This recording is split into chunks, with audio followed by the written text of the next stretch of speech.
Hello everyone, কেমন আছো তোমরা সবাই? আশা করছি সবাই ভালোই আছো। প্রিয়াঙ্কাস কেক বেকে নতুন একটা কেক ডেকোরেটিংয়ের ভিডিওতে তোমাদের সবাইকে ওয়েলকাম জানাই। তো আজকের প্রথমে যে কেকটা শেয়ার করছি, এই কেকের ডিজাইনটা আমি আগে করেছি।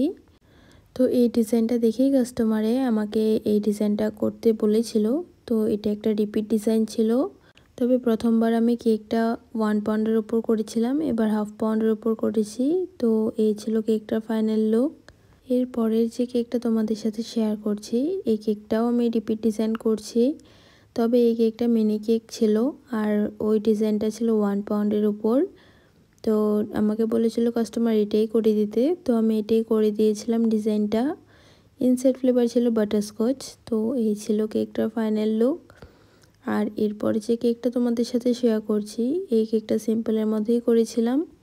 কাস্টমার কোনো ডিজাইন দেয়নি, আর সেদিন আমার আরও কিছু কেকের অর্ডার ছিল, তার জন্য তাড়াহুড়ো করে এই ডিজাইনটা করেছিলাম। সিম্পলই ছিল, ইনসাইড ফ্লেভার ছিল ভ্যানিলা। তবে কালারটার জন্য কেকটা সত্যি অনেক ভালো লাগছিল। তো এই ছিল কেকটার ফাইনাল লুক। আর এরপরে যে কেকটা তোমাদের সাথে শেয়ার করছি, এই কেকটাও সিম্পলের মধ্যেই রেখেছিলাম। এটার ইনসাইড ফ্লেভার ছিল পাইনাপেল। তো এটা ইয়েলো কালার দিয়েই করেছিলাম। তো এটাও সিম্পলের মধ্যেই করেছিলাম, তেমন কোনো ডিজাইন ছিল না। কাস্টমার যেহেতু ডিজাইন দেয়নি, আমি আমার মতো করেই করেছিলাম। এখানে কিছু উপরে স্প্রিঙ্কেলস দিয়ে দিচ্ছিলাম।